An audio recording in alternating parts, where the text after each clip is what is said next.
नमस्कार दोस्तों, मैं सुरेंद्र सिंह रावत आप सभी का सक्षम अकेडमी के इस यूट्यूब प्लेटफॉर्म में स्वागत एवं अभिनंदन करता हूं।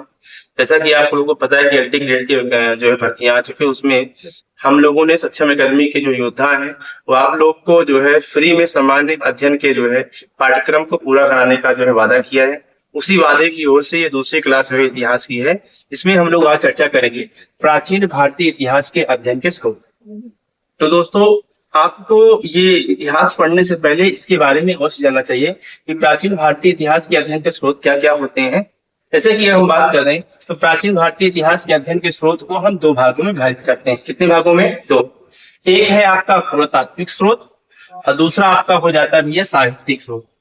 पुरातात्विक स्रोत की अगर हम बात करें तो पुरातात्विक स्रोत में आपकी क्या क्या चीजें को हमें अध्ययन करना पड़ता है। इससे पुरातात्विक जो चीजें होती हैं इसमें हम लोग पढ़ेंगे अभिलेख। अभिलेख के बाद फिर हम लोग पढ़ते हैं मूर्तियां। मूर्तियों के साथ हम लोग पढ़ते हैं मोहरे। मोहरों के बाद फिर हम लोग जो है जानकारी रखते हैं चित्रकला। चित्रकला, ठीक है। और उसके बाद जो है यहाँ की वस्तुएं, जो आपकी जो है खुदाई की गई वस्तुएं, खुदाई से प्राप्त वस्तुएं से प्राप्त, इनके द्वारा जो है हम लोग क्या करते हैं, पुरातात्विक स्रोतों का अध्ययन करते हैं। तो क्या क्या है? अभिलेख है, मूर्तियां हैं, मोहरे हैं, चित्रकला है, वस्तुएं, ठीक। और ये कहना चाहो तो आपकी जो है मुद्राएं भी आ जाती हैं। कैसी कैसी मुद्राएं आपको मिल। फिर साहित्यिक स्रोत की अगर हम बात करें तो साहित्यिक स्रोत के में हम दो भाग में पढ़ते हैं।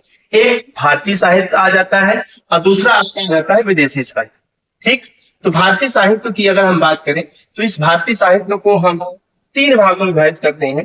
धार्मिक साहित्य, धर्मनिरपेक्ष साहित्य और संगम साहित्य। जबकि विदेशी साहित्यों की अगर हम बात करें तो विदेशी साहित्य को हम आपके तीन भागों में भी इसको विभाजित किया जाता है। पहला आप लोग जानते हैं यूनानी लेखक, यूनानी लेखक के बाद फिर आपका चीनी लेखक और चीनी लेखक के बाद फिर आपके अरबी लेखक।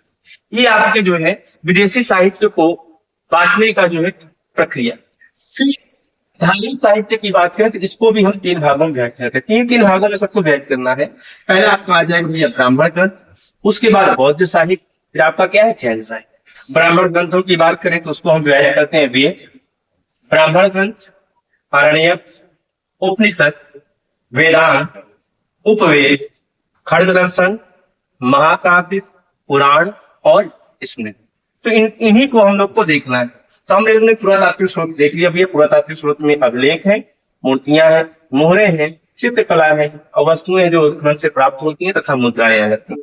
अब साहित्यिक स्रोत की बात करें तो पहले हम लोग देख लेते हैं भैया विदेशी स्रोत। विदेशी स्रोत में यूनानी लेखक में कौन कौन से आते हैं। यूनानी लेखक की बात करें तो पहले आप ले जाते हैं भैया मेगास्थनीज। मेगास्थनीज ये आपके सबसे इंपॉर्टेंट जो यूनानी लेखक होते हैं। उसके बाद टॉलमी, टॉलमी के बाद फिर आपका डायमेकस, ठीक। डायमेकस के बाद फिर इसी में आपका जो होता है टॉलमी, फिलाडेल्फस वगैरह भी आपके आ जाते हैं, ठीक। तो मेगास्थनीज, टॉलमी, डायमेकस और डायनेसियस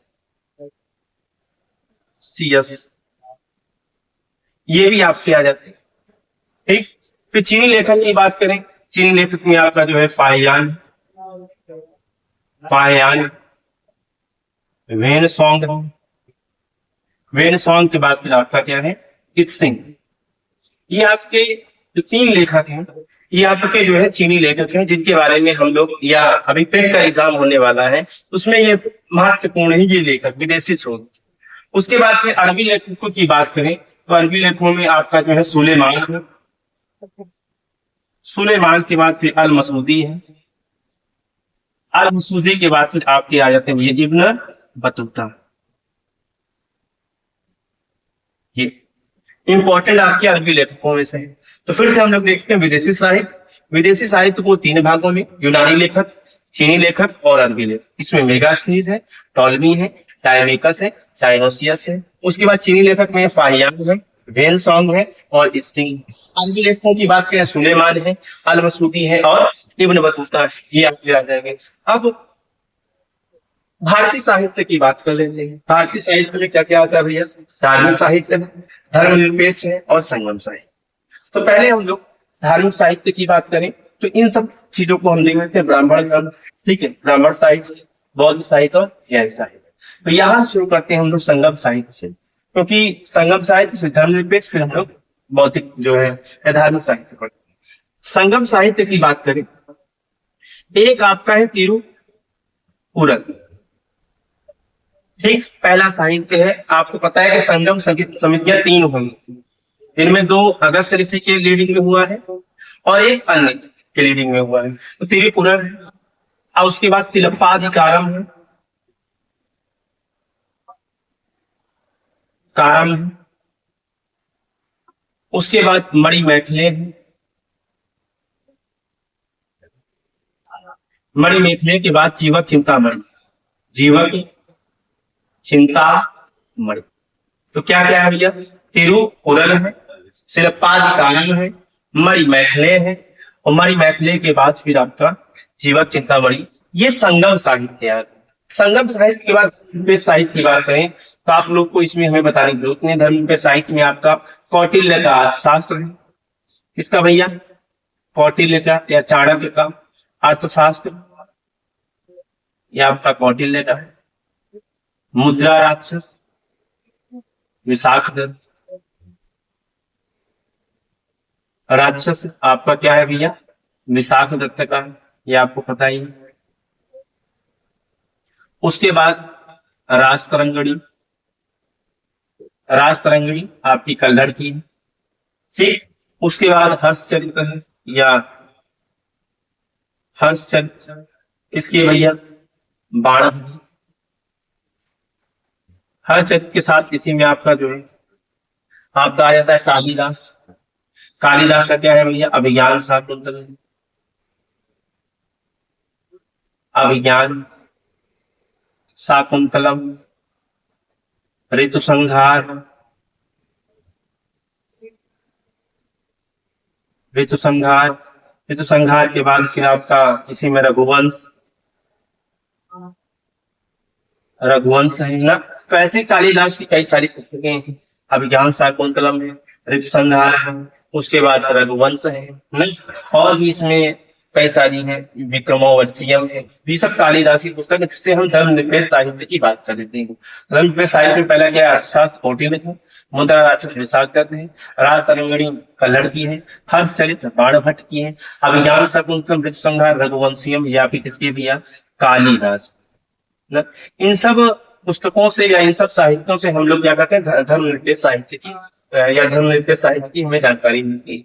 फिर धार्मिक साहित्य की बात करें तो बौद्ध धर्म के आ जाते हैं। बौद्ध धर्म में आपका कौन कौन सा है भैया? बुद्ध चरित्र, उसके बाद आपके बौद्ध धर्म के पिटक में विनय पिटक, अभिधम्म पिटक, पिटक और सुत्त पिटक। इसके बाद फिर आपका आ जाएगा मिलिंद पन्नो, पन्नो, ठीक है। ये सब जो आपकी पुस्तकें हैं, ये किसकी है भैया? जानकारी लेनी है, बौद्ध साहित्य की जानकारी लेनी है। जैन साहित्य की बात करें तो परिशिष्ट पर्वन है, पर्वन है। उसके बाद भद्रबाहु चरित्र है, चरित्र है। भगवती सूत्र है, भगवती आपका सूत्र है। तो इन सबसे हमें जानकारी किसकी मिल जाती है? परिशिष्ट पर्वन, भद्रबाहु चरित्र, भगवती सूत्र। ये आपके जैन साहित्य है, जिससे हमें जानकारी मिलती है जैन साहित्यों की बात। अब आते हैं भैया ब्राह्मण ग्रंथ, ब्राह्मण साहित्यों में। ब्राह्मण साहित्य में वेद आपके कितने भैया? ऋग्वेद, ऋग्वेद के बाद फिर भैया यजुर्वेद, यजुर्वेद की बात फिर आपका सामवेद, सामवेद की बात करें फिर आपका अथर्ववेद। इसके बाद फिर ब्राह्मण ग्रंथ आ जाएगा भैया तैत्तरीय, कौशिकी, गोपज ना, ये सब आपके ब्राह्मण ग्रंथ आ जाएंगे। आर्य की बात करें तो कंठभोग, या कह लीजिए ऐत्रेय, छांदोग्य, ठीक। और उसके बाद जो है आपका तैतृय या कौशल, कण्वोग जिसे भी कह सकते हैं, अरण्यक। उसके बाद यहाँ पे उपनिषद की बात करेंगे तो कण्वोपनिषद, छांदोग्य या मैत्रायणी भी कह ना, उसके बाद छांदोग्य, ये सब आ जाएगा। मुंडकोप है, मांडूक्य है। तो ऐसे कई सारे आपके क्या आ जाते हैं भैया, उपनिषद आ जाएगा, ठीक। उसके बाद वेदांत की बात करें, वेदांत में आपको पता ही है व्याकरण है, छंद है, निरुक्त है। तो यहाँ पे आपका व्याकरण, उसके बाद छंद, निरुक्त, शिक्षा, कल्प, और आपका क्या आ जाएगा भैया, ज्योतिष। या फिर किसमें आ जाएगा भैया, वेदांत। तो वेदांत कितने होते हैं, 6। इन्हीं वेदांगों के माध्यम से हम वेदों को क्या करते हैं, अध्ययन। क्या क्या है भैया, व्याकरण, छंद, निरुक्त, शिक्षा, कल्प और ज्योतिष। फिर उपवेद की बात कर लेते हैं। जैसे ऋग्वेद का उपवेद क्या है भैया, आयुर्वेद। क्या है आपका, आयुर्वेद। उसके बाद यजुर्वेद का आपका उपवेद क्या है भैया, धनुर्वेद, ठीक। सामवेद का उपवेद क्या है भैया, नारायण। नारायण तो गंधर्व वेद, आपको पता ही है, नारायण नारायण तो नारायण जी है। अथर्ववेद का उपवेद है भैया शिल्पवेद ना, भगवान विश्वकर्मा द्वारा कैसे उपवेद की रचना की गई। तो ये सारे वेद जो है उपवेद हैं, जिससे हम जो है प्राचीन भारतीय इतिहास के अध्ययन का स्रोत के अंतर्गत मानते हैं। फिर खड्ग दर्शन आपको पता ही है, खड्ग दर्शन। खड्ग दर्शन मतलब 6 दर्शन आपकी, और इन 6 दर्शनों में क्या है, ये सांख्य दर्शन है, योग दर्शन है, न्याय दर्शन है, वैशेषिक दर्शन है, उत्तर मीमांसा है और पूर्व मीमांसा आता है। तो देख लेते हैं यहाँ पे खड्ग दर्शन में सांख्य दर्शन, उसके बाद भैया योग दर्शन, योग दर्शन के बाद भैया फिर आपका न्याय दर्शन, न्याय दर्शन के बाद फिर आपका वैशेषिक दर्शन, वैशेषिक के बाद फिर आपका आ जाता है उत्तर मीमांसा, उत्तर मीमांसा के बाद पूर्व मीमांसा। ये आपके 6 दर्शन हो गए। क्या क्या है, सांख्य दर्शन, योग दर्शन, न्याय दर्शन, वैशेषिक दर्शन, उत्तर मीमांसा और पूर्व मीमांसा। फिर महाकाव्य की बात करें, 2 महाकाव्य, रामायण, ठीक है। उसके बाद क्या है भैया, महाभारत। ये 2 आपके क्या है, महाकाव्य। पुराणों की बात करें तो सबसे अच्छा जो आपका विष्णु पुराण, पुराण। फिर उसके बाद आपका शिव पुराण, शिव पुराण के बाद फिर आपका गरुड़ पुराण, गरुड़ पुराण की बात करें फिर आपका भागवत पुराण, ठीक। आपकी स्मृतियों की बात करें, स्मृति आप जान ही रहे, मनुस्मृति है, याज्ञवल्क्य स्मृति है, ये सब स्मृतियां जो है आपकी फेमस है, और नारद मुनि स्मृतियां, ठीक है। तो ये आपकी स्मृतियां इंपॉर्टेंट होती है। तो कौन सी भैया, मनुस्मृति, याज्ञवल्क्य स्मृति,